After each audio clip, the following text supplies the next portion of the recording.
You're listening to the world-famous White Roof Radio, Woofcast number 625, recorded July 6, 2017. Tonight, brought to you by CravenSpeed.com, MotoringStripes.com, and MiniDoMore.com. Mini Performance, Speed, and Trailers. That's MiniDoMore.com. Do more.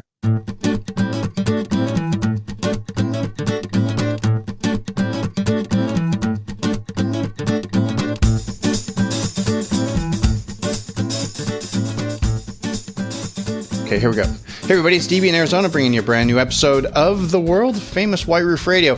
Old school style tonight. Very much old school tonight. Well, mostly old school. Just myself and my good friend Todd Pearson, MotoringStripes.com. Todd, say hi. This is like we started this back in 2005, so was that 12 years ago? 12 years ago. It was just you and me, and then some guy named Gabe like butted in at some point. Episode 9. He just never went away. Never went away. And then Chad joined us with Nathaniel was in there, and Michael Bishkin, and Robert Gold. Canada.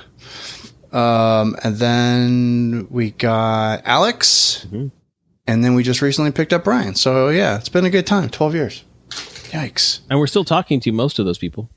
I hear from Robert once in a while. Did I tell you this? Robert Gold, Robert Toronto, he used to do that really cool movie podcast, and they would go see a movie and then talk about it on the way back. And it was a lot of fun, and I'm really disappointed when he stopped doing that because it was a really fun show. I thought it was anyway. He wrote a book, and he sent me a copy of this book, and he put a nice note in the book because I essentially motivated him and got him going to the point where he was able to write a book. That's awesome. What's the book about? It was a business book going with all of his new small business stuff. Yeah, he does a business podcast in Canada. He does a business podcast now, yeah. Yeah. And I don't listen to it because it's talking about like Canadian business and Canadian taxes and everything, and it's not focused. But it's not a bad show. I've listened to it a couple times. Like, oh, this is pretty good. Except it's all Canadian. Doesn't do me any good. Anyway, we're not going to talk about podcasts tonight either. Wow, that was weird. No, we are going to talk about Mini Cooper stuff though. We have race news. Check. Sadly, we have sales, but this is going to be a lot of we told you so. I think we have really, really good news. We have really, really good news. I'm being sarcastic as hell. Oh, okay. That would be the racing results. No, that's good news. But we also have good news about from our friends at JD Power. Oh, yeah. If you call it good news, yeah. The good news. We got some good news. And we got bad news.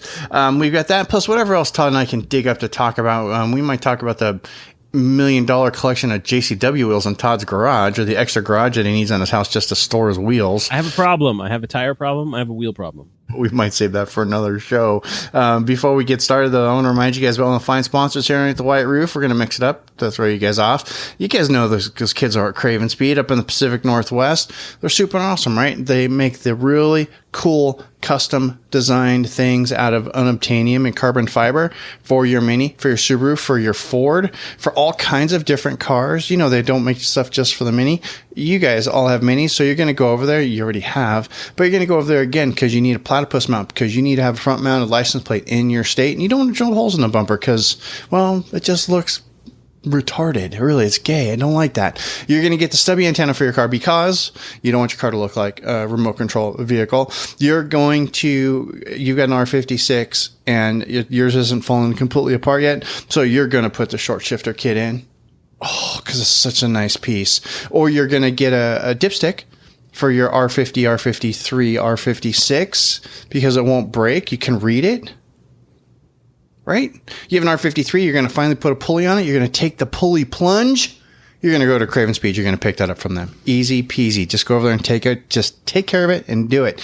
Get over to CravenSpeed.com. And when you place an order at CravenSpeed.com, I want you to make sure there's a comment space. I want you to make sure you say thanks for supporting White Roof Radio. We really appreciate it. So do they. They, of course, our friends over at Craven Speed. CravenSpeed.com. Such a fine looking crew over at Craven Speed as well. They have a very nice sign in front of the building. They have a huge crew. I had no idea. It's like 25 people running Craven Speed now. Well, they sell designers and builders and different brands of cars, right? Yeah, it's a lot of different brands of cars. How many is it now? 1, 2, 3. It's a lot. From Audis to Volvos. That'll be not Aston Martin. You got to go to our other sponsor first. Yeah, you got to go talk to. So that's really funny that Craven Speed doesn't have any parts for Aston Martin, but you want Aston Martin parts, you go over to Out Motoring. Hey, we have no conflicts of interest among our sponsors. That's good. That's good. That's really nice. Holy cow, I should drop in some news music.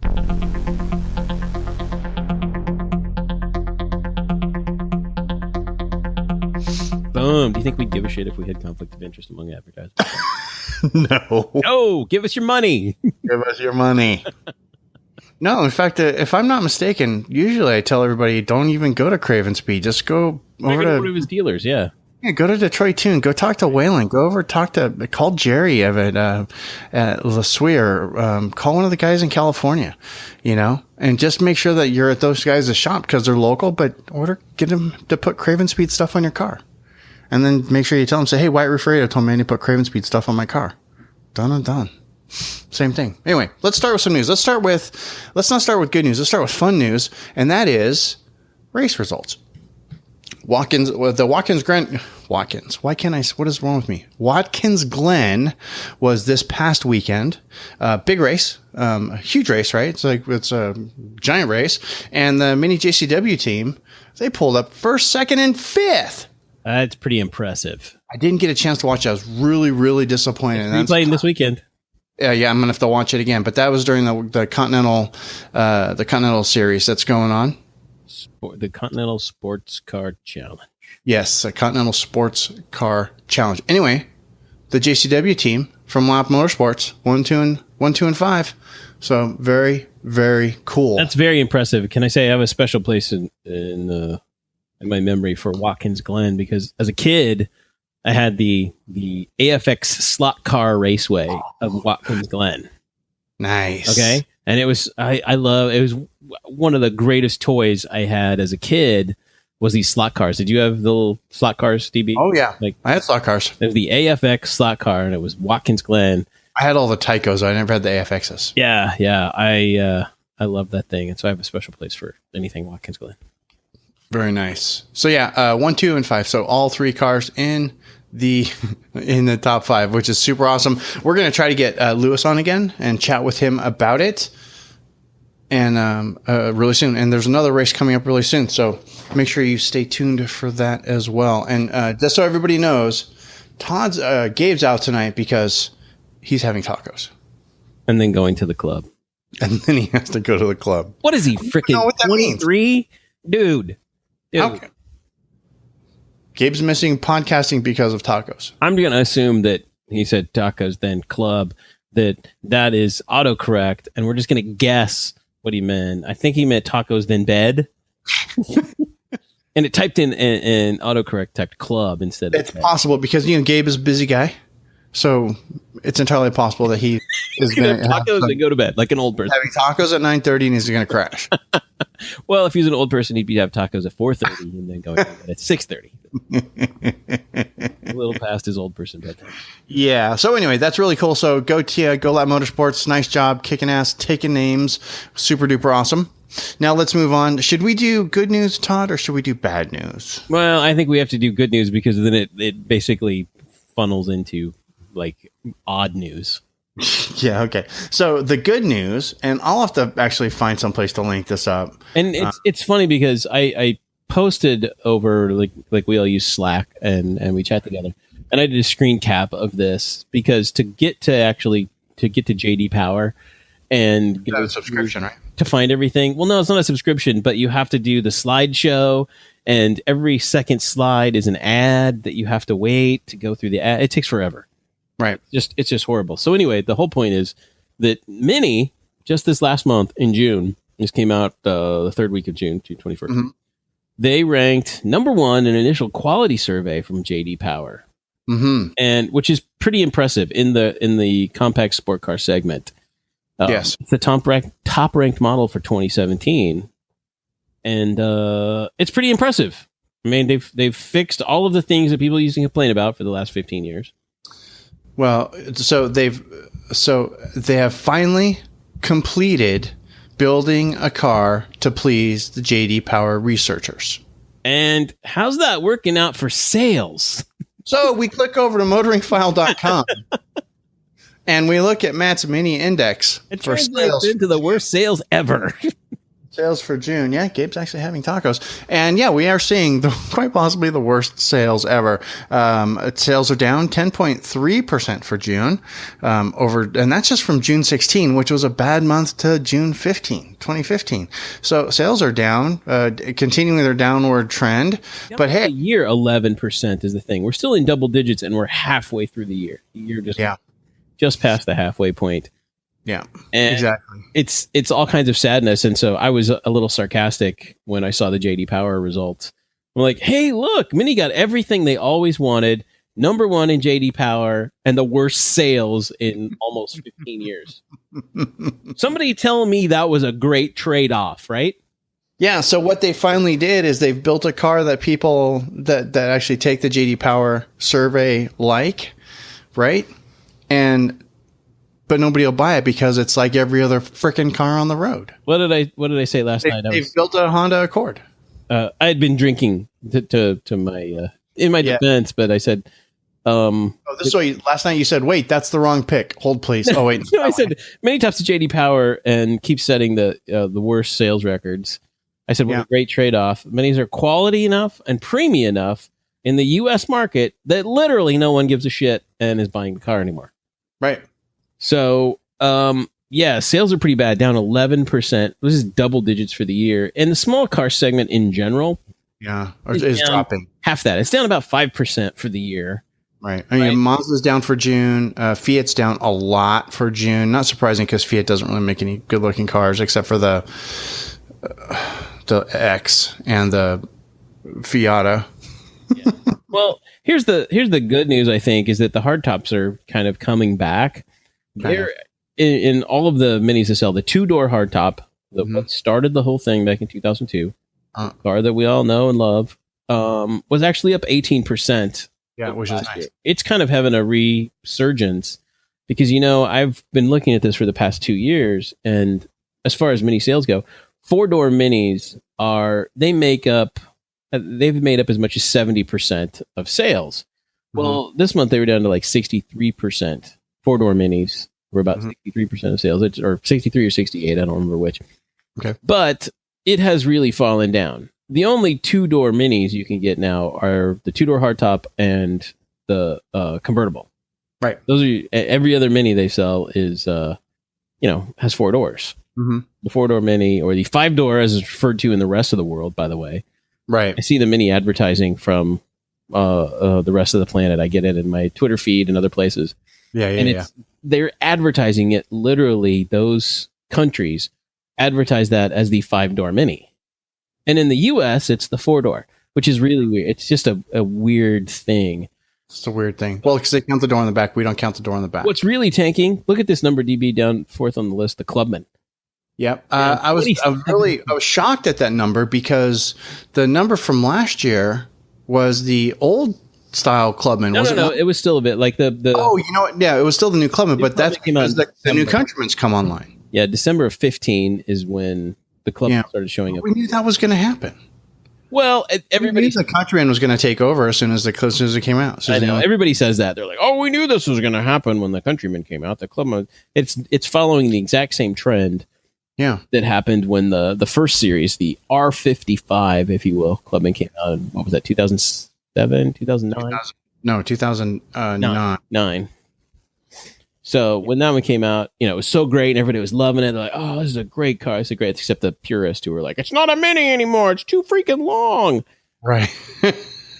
Now those people have just gone away and they've bought GTIs, which are actually bigger than minis, by the way. Yeah, which is really funny. All those complainers have gone out and bought cars that are even larger than a mini, unless they're driving around in a smart car or a Fiat, and then we all make fun of those people.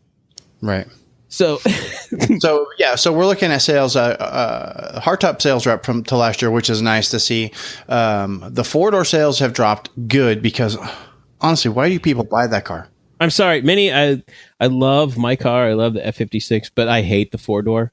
Four-door, it's just atrocious looking. I'm not a fan. And if you are a listener and you own a four-door, that is great. I am glad it's for you, and I'm glad you like it. But I'm not a fan of that car for a lot of reasons.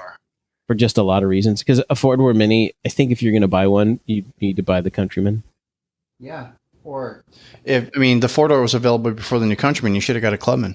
So anyway, let's hope things are going to look up, because here we are in July. Convertible sales are down a little bit, but the convertible's a car they sell because they probably have to, right? And if they have it they have it because they have to. It's a SKU they have to have. So yeah, it's a niche car, and it's a car that Mini has to have. I was like, that's great. So they keep it around, which is really nice, and it's a good looking car, and everybody seems to like that car. But the Clubman's down 27%. Countryman has finally rebounded. It actually beat last month by a car. So, but Paceman, there's still Paceman out there floating around. That's crazy. Yeah, there's one got sold. I would think they'd be free by now. Well, I know the Clubman's a tough sell, and my dealer here in Kansas City is taking anywhere. They've got Clubman available now. Yeah. Where I kid you not, and I'm not telling tales out of school. You can look online and see this for yourself at baronmini.com. They've got some Clubman that are anywhere from $4,000 off to, I kid you not, $9,000 off. Wow. There may only be one that's like that, and it may have been a service loaner, but it's a new car, and it's like $9,000 off. Yikes. No kidding. Yikes. That's rough. Ever heard of that in the history, in 15 years of Mini? No. Covering this brand, DB? No. You ever heard of a dealer offering that off of a new car? No, not that much off of a car, even if it was a service loaner. My point is that is slow. Because that's still a CPO'd car, and they mark CPO cars like they're just a skosh off new normally. Well, they're not even CPO necessarily. It's just a new. It's there's a trick they can do. You can buy a demo or one of the demo loaner cars. You're still buying it as a new car because it's never been registered in the name of a customer.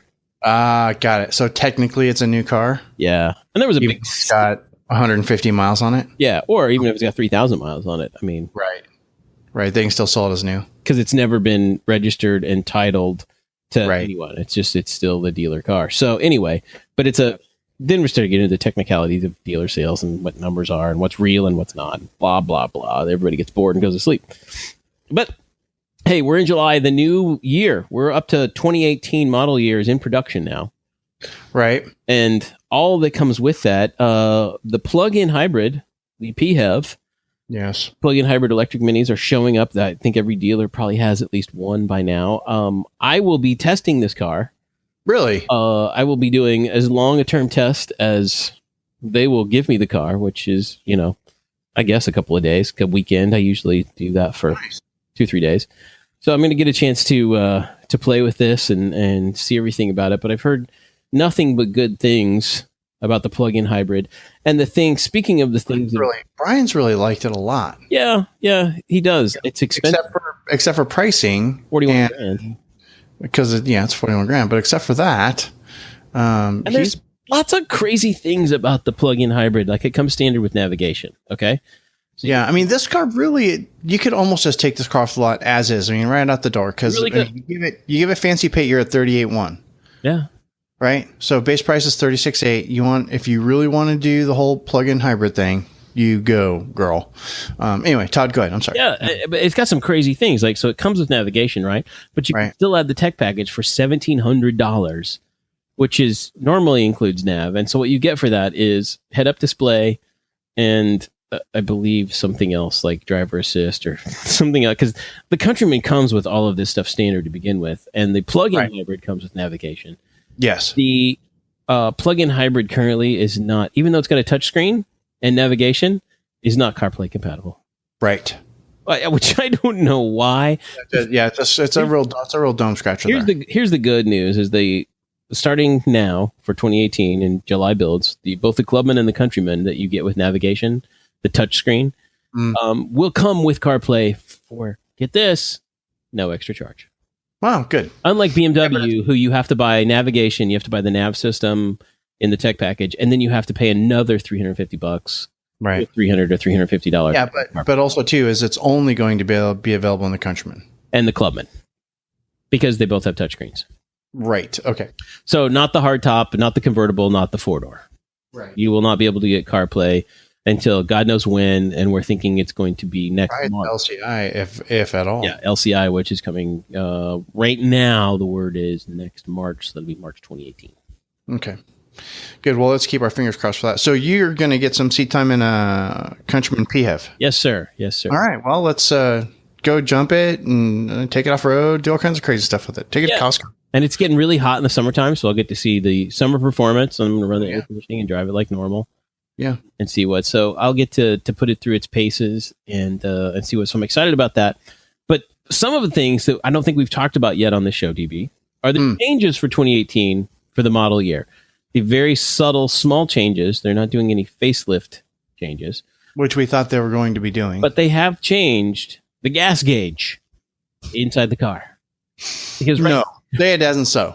Right now, the gas gauge on an F56, which is the cars from 2014 on, well, from mid-2014, I should say, the one with the ugly nose. The front end we all love to hate. The front end that we hate. So anyway, just to say, what they've done since then, there's this, you've got the tachometer in front of you. Yes. And a little screen, okay? With like a little data screen at the bottom. And then to the right of it is kind of a half circle outside the tach. Right. And the speedo. You've got the speedometer there too. Not the tach, but the speedometer. I'm sorry. Yeah. Yeah, I know what you're talking about. And beside that, there's like a series of lines. There's like 9 lines that go around kind of a half circle. And that is your fuel gauge right now. Sure. I've owned this car for more than a year now. And I'm still looking to go, how much gas do I have in this thing? I'm still confused. So they're changing this.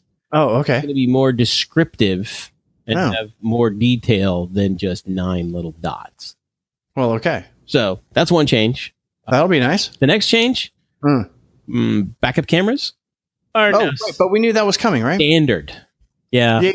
Because the United States government, so it's part of the new nanny laws that we're trying to put down. It's going to be next year, but they're standard here for 2018 on all the cars, which is great.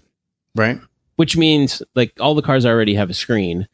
So yes. You at least get the smaller 7-inch screen, or if you get nav, you get the 8.8-inch screen or 8 whatever. Right. But no matter what, you will have a camera in the back, and you'll have a backup camera. Well, and I got to say that's competitive because you go out and buy the least expensive Kia or Chevrolet. Yeah, Forte. Not a backup camera. Backup camera. Absolutely. And that's a $12,000 car. The Nissan whatever. Right. Backup camera. Has a backup camera, and it's a $12,000 car. Now, granted, some of those backup cameras, dude, they're not that great. Looking through a really scratched ViewMaster from 1975. Or like an old VGA webcam over an AOL dial-up connection. Yeah, it's like a Russian dash cam, maybe. Yeah, 640 by 480. Definitely not a high-quality video, but I mean, you could tell. The mini one's pretty good. What is that? Is that a blonde-haired kid or is that a cone? Right. No, the mini one, the backup camera is pretty good. So that's going to be standard for nice 2018. What are some of the other things that are going standard on this car? Those are the two that really stood out to me that you're going to enjoy. Backup camera will be nice. I get that in cars on occasion. It's just like, it's a nice feature. It would be nice in the Roadster. Something that we've changed. This is not a big deal, but the recirculation button in the new cars, DB, has an auto and a manual. And you can turn it on auto. And so what it does is if it's hot and you get in the car and the air conditioning comes on, it runs it on recirc until it cools down to the temperature. And then it turns it automatically over for you. That's how it should be. Really, it's how it should be. Well, because mine, I have to hit auto and then I have to hit recirc every time. And in the R50, I never had to hit recirc. It just did it for me automatically. Right. So now the button no longer says auto manual. I think it's automatic by default. It's just the way it works. But my car, my 2016 JCW, still has an A and an M on it, and you can push the button. Oh, okay. The new one, you can push it, but it doesn't have an A or an M. It just has a recirc button. So we're still confused, and so far, no one at Mini can answer this question for us. No. A regional rep, nobody can say, they're going like, it's all supposed to have automatic and manual mode. And like, well, they've taken it off the button. It no longer says that. So this is a new thing. We still don't know. 99% of the people are going to go, I really don't care. I just get in my car and I drive it. If it's hot, I turn the air conditioning on. Yeah. Well, I always hit the recirc because I don't like waiting a half an hour for my car to cool down. Although that doesn't happen in the Roadster. I know. In the new car, the Roadster cools down in like 8 seconds because there's no space in it at all. Right. But the new cars, the nice thing is auto climate control is in all of them. I believe it's standard. And you just, if you want to, you can just reach down and hit auto. You set the temperature you want in the car, and you just press the auto button once, and it does everything for you. Oh, that's nice. Yeah, it's really a nice feature. I mean, the auto climate control is great. I don't know. It all goes along the lines back to bringing this full circle to the JD Power survey. That Mini has finally caught up to kind of what other cars are doing. Okay. Right. And then it just begs the question, what sets Mini apart? And you and I know the answer to this. What sets new Minis apart from other cars? And mainly that is probably the quality and the handling. Right. Okay, so sure enough, I would even say, even still, that Mini still handle as well, if not better, than anything in their competition. Absolutely. You'd have to step up to Porsche M3 type territory.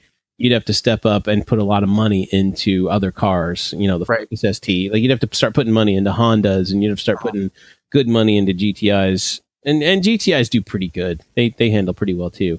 But to handle as good as a Mini stock off the shelf right out of the dealer, there's not much out there that competes with it. Yeah. And you gotta go. Yeah, you're right. This has been blowing our mind for the last, since 2014. So now for 3 years, that this is no longer the focus in marketing for this. Right. For this car. And I don't know, DB, if you've noticed, I've been keeping track of what Mini posts on Twitter. And I'm talking Mini corporate. This Mini, the not the Mini USA, but Mini itself. I've been keeping track of what they post on Twitter and on Instagram. Yeah, and if you notice, they're marketing every segment of these cars. Like the Countryman, for example, the newest Mini is marketed for like the adventurer. So you see pictures of people. The car is usually in the mountains, in a stream, gravel road, or it's on the beach. Fishing rods up against it. Yeah, there's people that baskets nearby, kayaks somewhere. People with flannel shirts. Yeah, a lot of flannel shirts. Yeah, it's the adventurer. Yes, right? Everything about this car, it's all-wheel drive. It's the car that if you want to be an outdoors person, it's the Mini for you. Okay, so that's the Countryman. If you have aspirations of being a hipster lumberjack, you're going to drive the Mini Countryman. So then you move to the next car down, the next smaller Mini, which would be the Clubman. Okay? Yes. Now the Clubman, the way it's been marketed, and I've really been focusing on this from Mini and other marketing pushes from around the world, from many groups in different countries.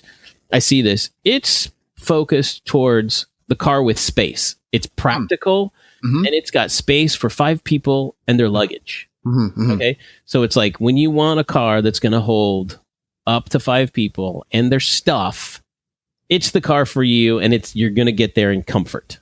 It's a comfortable car. It's got the tech, and it's big enough for all your friends and their stuff. Right. But that's it. There's nothing about the. I'm surprised they haven't thrown in there any way to mix in the true and complete love that Gabe Bridger actually has for that car as well. Yeah.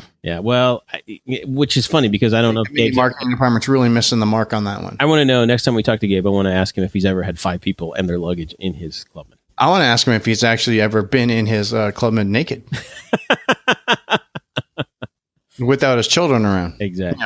Some private adult time. So anyway, coming down from there, we come to the 4-door, which is basically being marketed as the same as the hardtop 2-door. But I'm seeing it like more like with a family bent. Yeah, a little bit. But it's like when you really want a hardtop, but you just can't justify the car because it's got 2 doors and you have to flip up the seats. Here you go. It's the same car. It's just got 4 doors. It's got 4 doors. Which I say is complete and utter bullcrap because it looks dumb. It's not the same car. It doesn't have the same attractive space. But that's neither here nor there. That's just my opinion. Yes. Not the opinion of our sponsors and or Mini USA. It's my opinion as well. Thank you. Anyway, then you come down to, you've got the convertible, if you will, and it's just the fun weekend car. Yes. They aren't trying to market the convertible as practical for anybody, but it's the third car you have in the garage that you take out on the weekends. And sunny day or beach. A lot of beach with the convertible. Yeah. I see a lot of that. I see a lot of sunny days. I see a lot of just top down. I see hair blowing. That flowers. I mean, do you really have to market a convertible? Cornfields and things. Yeah. Do you really have to tell people what a convertible is good for? No. I really don't think so. Everybody knows. So convertible sells itself. Let's be honest. It really does. You're either a convertible person or you're not. There's no maybe. That's right. It's like, oh, convertible would be nice. No. You either know or and we're both convertible people now, DB. We know. I've always been I was a convertible guy a million years ago. My second car was a convertible. You know the merits of a convertible as a daily driver, even in some place like Phoenix, where there's 5 months out of the year where you literally can't put the top down. Which is, that you would think, but there were 2 days last week I was able to drive to work with the top down. Well, there you go. 2 days. I was pretty excited about that. There you go. So then that brings us finally to the hardtop. The hardtop, which is the fun car that people want for style. The original, if you will, Mini Cooper. Right. And it's being targeted toward the urban person. Yes, lots of tall skyscraper, lots of curbs, lots of asphalt. Right. There's pictures of this car in front of brick buildings, parked in a city. Yes, in front of a coffee shop. It's the urban car, which is fine. That's what they're marketing. And then last but not least, the JCW brand itself as if you want to have fun, you need to get the JCW. And yes, this has been a pretty consistent, But one thing that you're missing, Todd, I know you've seen this too, but you're failing to mention it today on the show, is one other piece that Mini Corporate has actually been pushing a lot, especially on Instagram, is history.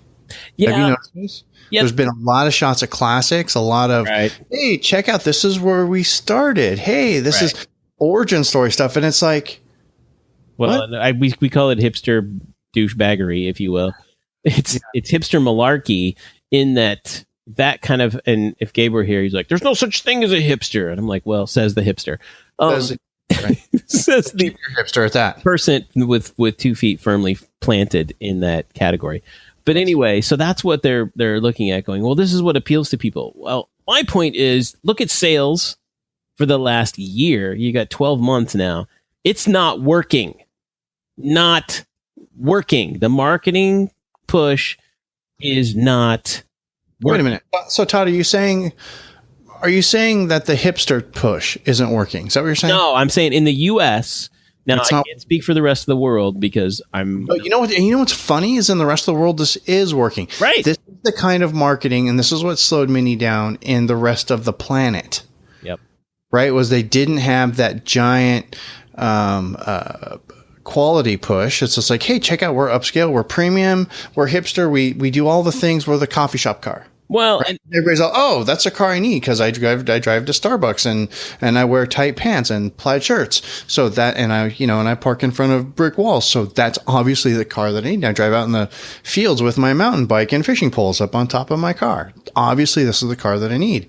But they're still missing the mark in the States because nobody in the States is buying it. Yeah. Literally not buying it. They're going, everybody in the States is going, well, that's just a BMW with, fun with colors. Well, and I don't think it's interesting. Yeah, and I don't think it's because Mini is a bad car. Mini is a great car right now. Great car. It's an awesome product. It's an awesome product. It's one of the best things you can buy on the market right now. It's a little on the expensive side. Yep. Okay? It's a little on the spendy side, but I think for people who are value-oriented, people who will go to a cocktail bar and spend $18 on a cocktail, this is the people you're targeting today. Right. Or people who enjoy, who know you get what you pay for. You can convince somebody of that in about 30 minutes at a Mini dealer and a test drive. Right. That you get what you pay for. Yeah, this car's more expensive than, some other things you're going to go compare it to. And a Fiat 500. Right. But it's worth it. Ford Focus. Yeah, it's worth it. Yeah. So my question is, what the hell is wrong with marketing in the USA? It's failing miserably. They have to turn this ship around, in my opinion, and I think we all agree on the show that something has to change for the US. It's working for the rest of the world. Working everywhere else, but the problem is people in the US aren't buying the story. They're not buying they're not buying the premium story. They see the premium story and they go, oh, so they really just are trying to be BMW now. Yeah, and I don't know. I honestly think that's what it is because I see that comment made more often than I don't. On Twitter or on Facebook or in an email or talking to people that are just talking about the new cars. Yeah. And number one thing that always comes out is, it's just too much like a BMW now. Well, and here's my take on this because we've been looking at Mini marketing since 2002. Okay. Right. And is that right now they're trying to sell a car to a certain type of people instead of going, there's a certain type of people that certain things appeal to. Yes. Okay. And it's kind of turning it on its head. Instead of going, we're going to, say, this is the car for you for this or whatever. But instead, I think they need to go back to the roots of what Mini started in 2002. Agreed. Of saying we all have kind of a like mindset. A lot of us were like Apple people. We like the creative things. We like to do things a little bit not normal, if you will. And I hate that campaign, the not normal campaign, by the way. I hate the not normal campaign, by the way. But they could do something. It's like, hey, look, you're all wearing Chucks and Apple Watches. Right. When the rest of the world is turning right, we're going to turn left. Okay. We're going to go over here and see where this gets us because we're different and we want to know. We're adventurous. We're creative. We're kind of buck the trends of what's going on. And right. I think if they tried to go back to the roots of that and say, you know what, everybody else in the U.S. is buying an SUV and streets are becoming boring. Right. I've driven an SUV lately. They're awful. There's not a good one on the road, in my opinion, right now. They're awful. And if you drive a Mini, you're like, I want to put a smile on my face. And every time I get into my car, every day, it puts a smile on my face. And I have fun getting from point A to point B. Huh. You know what you just described? What's it? Yeah. The current Mazda marketing campaigin. Yeah, exactly. They do a really good job of saying this is the way that you want to feel when you get into a car. And Mazda is doing a very good job of that. Really good job of that, yeah. Yeah, their sales aren't really following, but maybe it's because they don't have a product as good as Mini backing it up. Yeah, the Mazda lost the way with the 3. Honestly, making it that big, giant, ugly thing instead of what it was. And I honestly think that's hurting him more than... Other than the MX-5, I think Mazdas are pretty hideous right now. No, the CX-5 is nice too for the small SUV. Yeah, this first it's a Countryman-sized car, and it's not horrible. I know a lot of people have it, and they like it a lot. Yeah. And it's not horrible looking, the MX-5 is too damn small. Yeah.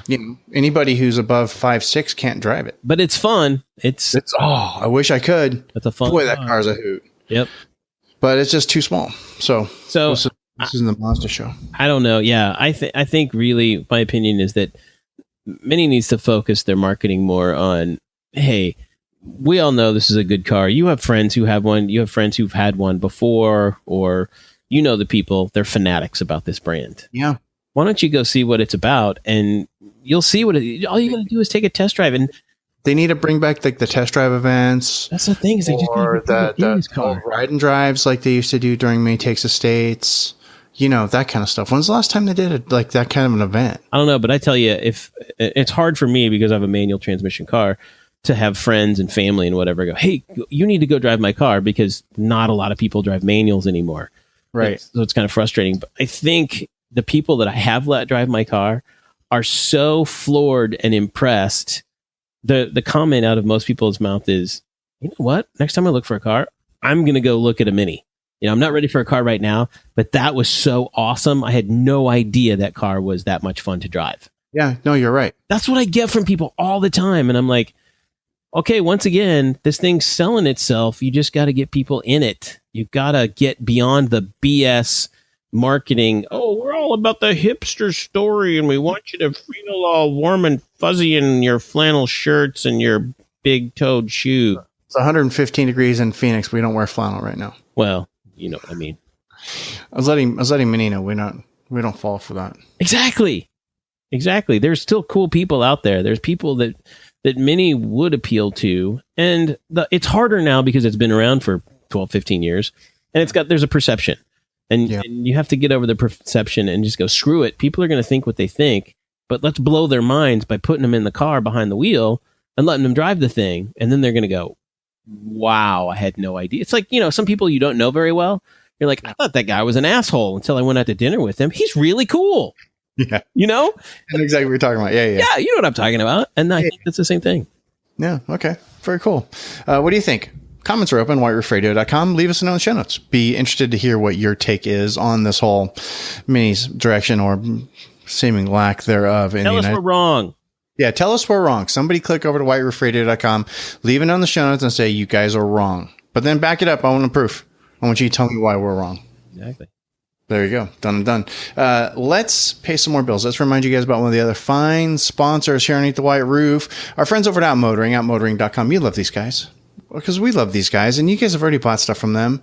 You already get the emails, but on the off chance that you don't, make sure you do get signed up to get the outmotoring.com email, because as soon as you do, you get a 5% discount code every email you get, and he doesn't go crazy. You get like 1 or 2 a month. It's not that big of a deal, and that's only really if you remember. Sometimes he forgets. Usually it's 1 a month, sometimes 2 a month, and you get a 5% discount code. Super, super duper awesome. Plus, you get to find out all the cool stuff that he's got that's actually possibly on sale, like a black third brake light for you R50, R53 owners. It's a black brake light that still displays red lights when you apply the brake. So it's not like it's a tinted one so that you can't see when you apply the brake. And he's got it on sale right now. It's like 50% off, $35. Done. Center console accents for the R56 model cars. Really cool looking stuff. Done. Go get it. You want a Griot's wash bucket just because you can't help yourself? He's got those right now. Done and done. He's got a set of R124 wheels for the R60 and R61. That's all the Clubmans.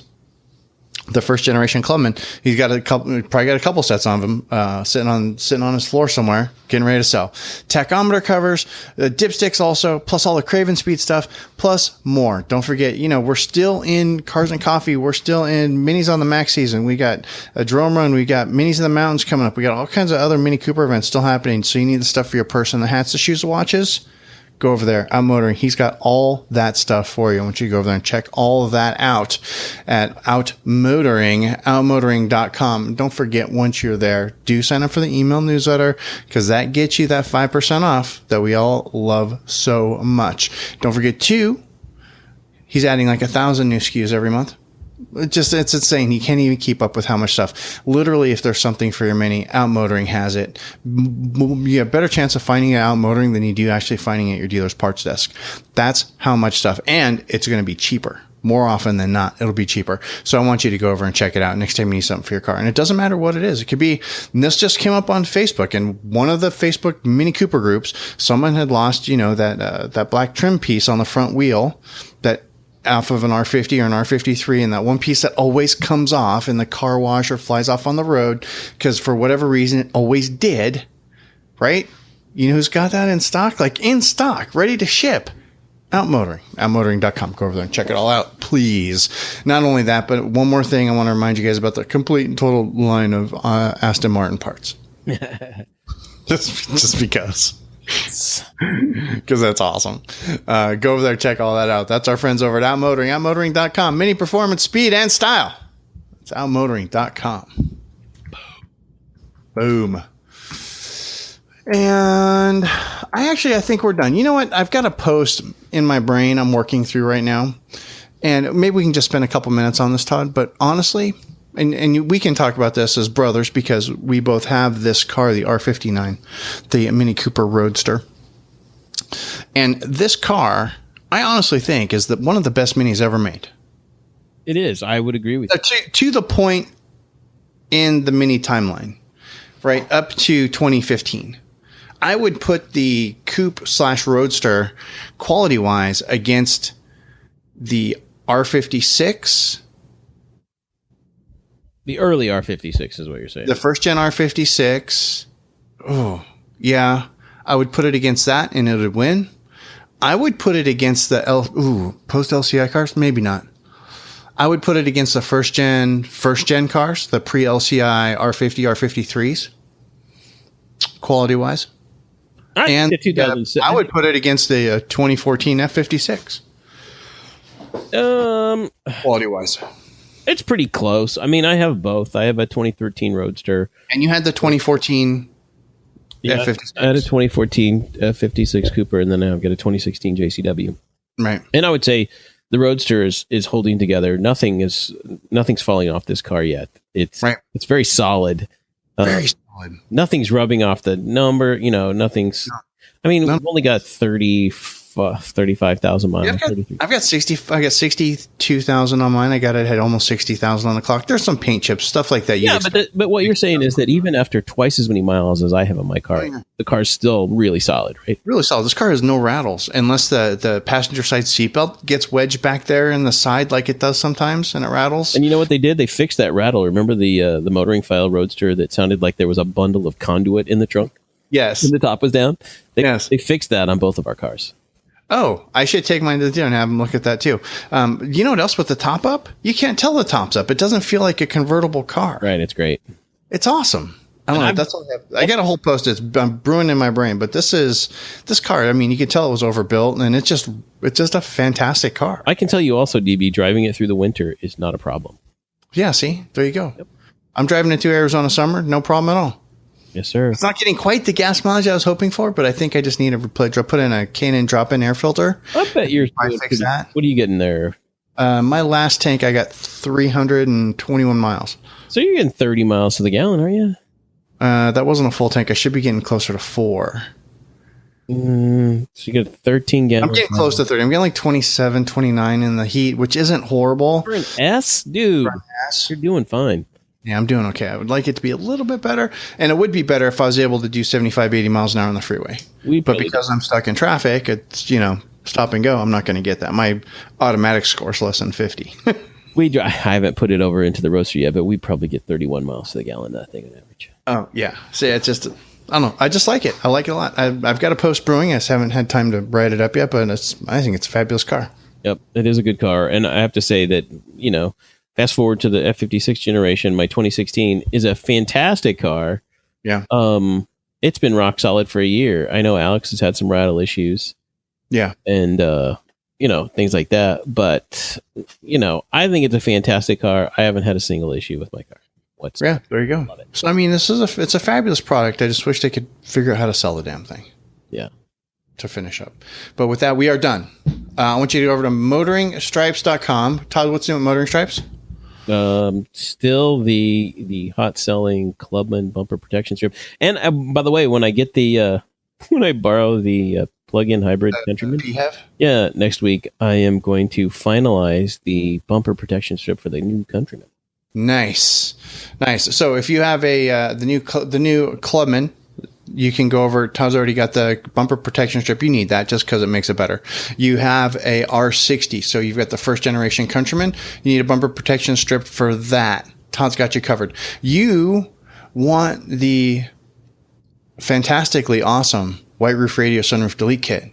You have to do the motoringstripes.com hack. You go over, use the contact form, shoot Todd an email, tell him your car color, your roof, and he will get you a quote to get you the White Roof Radio Sunroof Delete hack. And if you're on the West Coast, if you're west of Denver and you want your air conditioning to work again, you have a sunroof on your Mini, Todd will hook you up. Trust me on this. I'll just tell you right now, it's $100 plus shipping. There you go, $100 plus shipping. Done and done. Any color you want. Any color you want. Piece of cake. You install yourself. It's super simple to install. Right? Makes your air conditioning work. Trust me on this one. I had it. Solid color. It lasts for frickin' ever.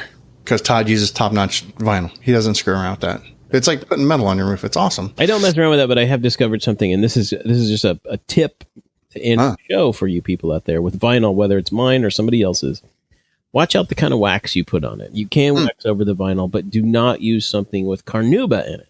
If you look on there and it's got carnauba in the wax, what that does over time is it eats through the plasticizers in the vinyl, and it causes it to deteriorate, and that's what causes it to crack and color and discolor and go to crap. And you know what? That totally makes sense why I was able to keep my my sunroof delete so nice, because I use the McGuire's NXT wax. Right. If you use the liquid spray wax like that without carnauba in it, just look at that, and if you have stripes, made in a lab. Yep. So I finally talked to some chemists at the manufacturers, and this is the last couple of shows I went to. The trade shows. They're like, yeah, that's what's going on is people are using, and a lot of times you'll go to, the local gas station car wash, or you get the subscription. You're like, oh yeah, I get the car wash. I pay them so much a month and I can go as much as I want. Well, a lot of times they're using the stuff they spray on has some sort of carnauba in it, and it's eating your vinyl, but it's doing it so slowly you don't notice it. But then after a couple of years, you're like, why does mine look like crap? And so-and-so's looks really good. That's why. Yeah. That's why Carnauba wax is killing your car. So there you go. Switch to a laboratory made wax product. Like I'm a big fan of McGuire's NXT. Good stuff. You know, works really well for me. I that's the first thing I did on Hank there is did a full strip, did a full polish, clay bar, and then NXT. So my base coat of wax was the McGuire's NXT. And unsolicited for me. And then I also did it again on the stripes when I got home from Vegas on the stripes. Yeah, here's my unsolicited. This is what I use on my car is the Surf City brand of waxes and car care products. I have found is phenomenal. I've heard good things about the Surf City brand. You can get it at Walmart and Napa Auto Parts, and then just look online for Surf City products. I'm a big fan of their stuff. It's really good and really easy to use, and it smells nice. There you go. Very cool. Thank you very much for that, Todd. That's super awesome. Again, motoringstripes.com. Go over there, check out all the things that he has for you there. Don't forget, Chad will be back next time. Alex will be back next time. Gabe, well, maybe. If you recovered from tacos... And Brian's at the ball game tonight. And Brian's at a baseball game tonight, so you get the old school show. Don't forget, also, there's Black Roof Radio this week. If you're a Patreon, go over patreon.com/White Roof Radio. If you're a member of that community, it costs like $1 a show, 50 cents a show, and you get in. A little bit behind the scenes, a little $2 a month. Come on, $2 a month. It's less than coffee. Go over there, check it out. It's pretty dope. And a huge thank you also to those of you White Roof Radio listeners that have clicked over and started listening to the bike show that I do with Brian Dallas. There was a new version of that in the feed this week in case you missed it. Thank you very much. We do appreciate you guys listening to that show as well. But I believe we're done. Anything else? Going once, going twice. Alex isn't here, so there's no Star Wars, so we are finished. Perfect. And no French. And no French. That's right. Ladies and gentlemen, this is the part of the show where... I want to remind you, if you have any questions, comments, or concerns, go ahead, click back over to whiteroofradio.com. Leave us a note in the show notes. You can also email us, feedback@whiteroofradio.com. But until next time, gang, this is DB. I'm done. Cheers. That's it. That's all you get.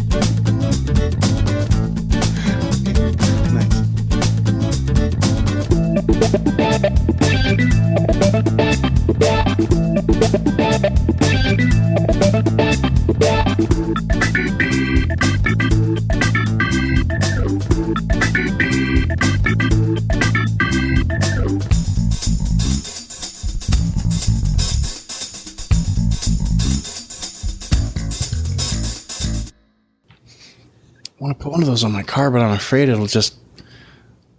The backup sensors will just go nuts. I think since you have nav, you can go deep into it and you can turn them off. I gotta check that. You can at least turn the sound off. You'll still get the screen. It comes up on the screen and it shows you the little picture of the car backing up with the colors. Yeah. Right? Yeah. Yours does that, right? Yeah, but maybe it won't do that because it activates if you're going backwards. Yeah, and it'll already think that there's something there, so it'll be like going, beep, there's something in the way.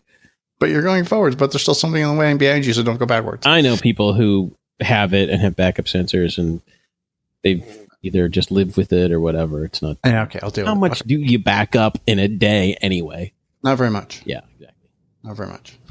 And the car is freaking 10 feet long and has no top, so you shouldn't be hitting anything going backwards. Well, you know what? Except that it's summer in Arizona, which means, what does that mean? The top's up. But see, even here, when it gets above 90 degrees, if I'm in a parking lot, if we take the car and we go to Costco or the liquor store or Target, right now where I'm going to start dropping the top again. I put the top down to back up because I don't trust people. Yeah. Like, we'll put it down, we'll back up, and as soon as I back up and start going forward, I'll just put it back up if it's too hot. So you know what